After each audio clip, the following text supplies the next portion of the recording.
Hello, and welcome to Shaping Perspectives 10 Steps to Having a Healthy Relationship with Food and Body.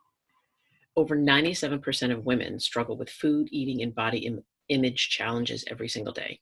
In fact, over 45 million Americans are following a specific or particular diet, things like keto or paleo, Weight Watchers, South Beach. The success rate for dieting is dismal. Over 95% of those who lose weight will gain not only the weight they lost back, but additional weight as well. And it can cause physical, psychological, and emotional problems. Dieting has been offered as the gold standard solution for losing weight for over 50 years, and the rates of obesity and diabetes continue to rise and are at an all-time high. As a coach, a lifestyle strategist, and a woman's health and wellness guide, I can tell you that diets can't and won't work. It's a scientific fact. And here's why. Our metabolism slows down. Thus, the body needs less energy and fewer calories to do what it normally does, just to live.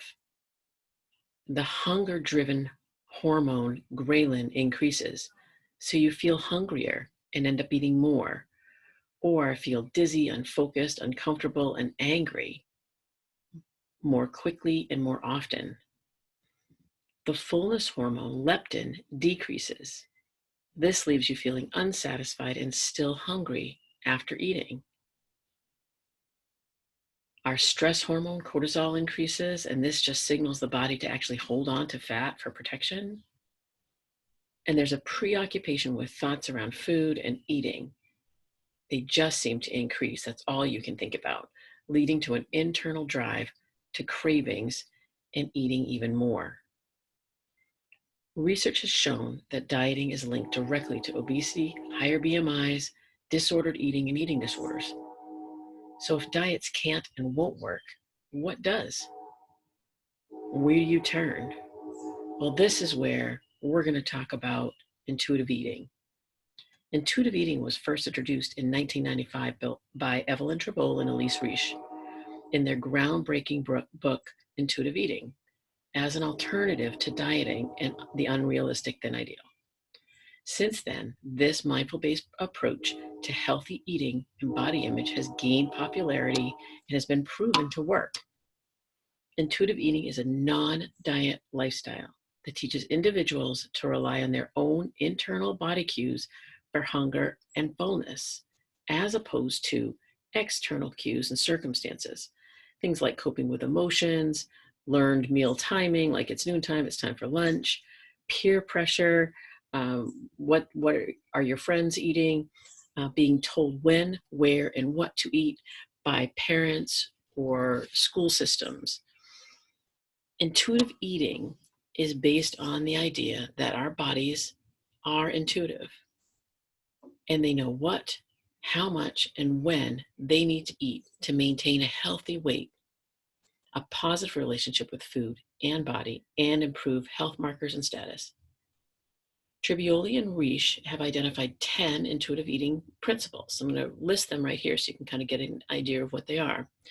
Fully rejecting the diet mentality.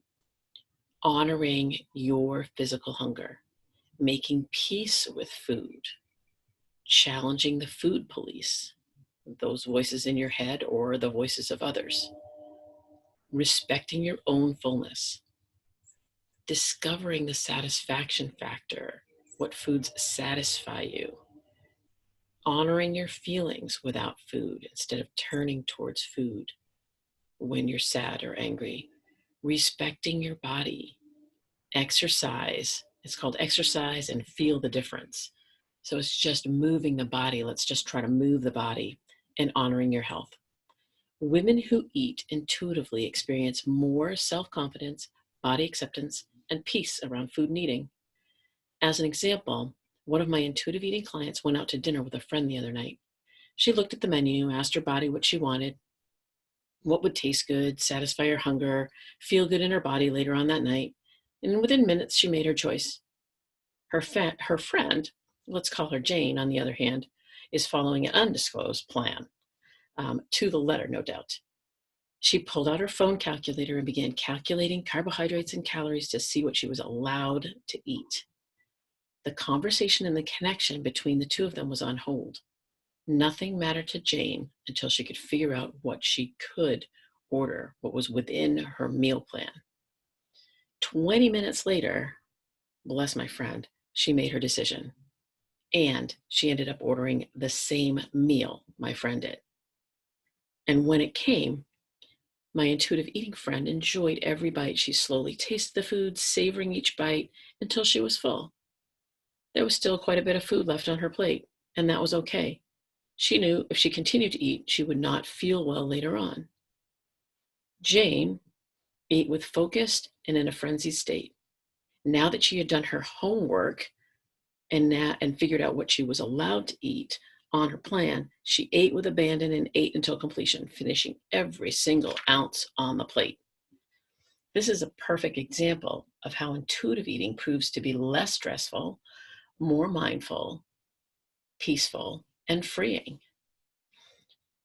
To sum it up in the words of Evelyn Tribole, the Japanese have the wisdom to keep pleasure as one of their goals of healthy living. In our fury to be thin and healthy, we often overlook one of the most basic gifts of existence, the pleasure and satisfaction that can be found in the eating experience. When you eat what you really want in an environment that is inviting, the pleasure you derive will be a powerful force in helping you feel satisfied and content. By proving this experience for yourself, you will find that it takes much less food to decide when you've had enough. The goal of intuitive eating is supportive, healthy eating, positive body image, and it encourages individuals to become more engaged with their internal body signals and not the numbers on the scale of the dress size. Your body size and weight does not dictate your health, and it does not dictate your worth. Stop dieting and start living. You can claim your Living the Diet-Free Lifestyle Refrigerator Smart Sheet right here on this link that will attach to this audio. I hope you've enjoyed and learned a little something from these 10 steps to have a healthy relationship with food and body. Have a great day. Thanks for listening.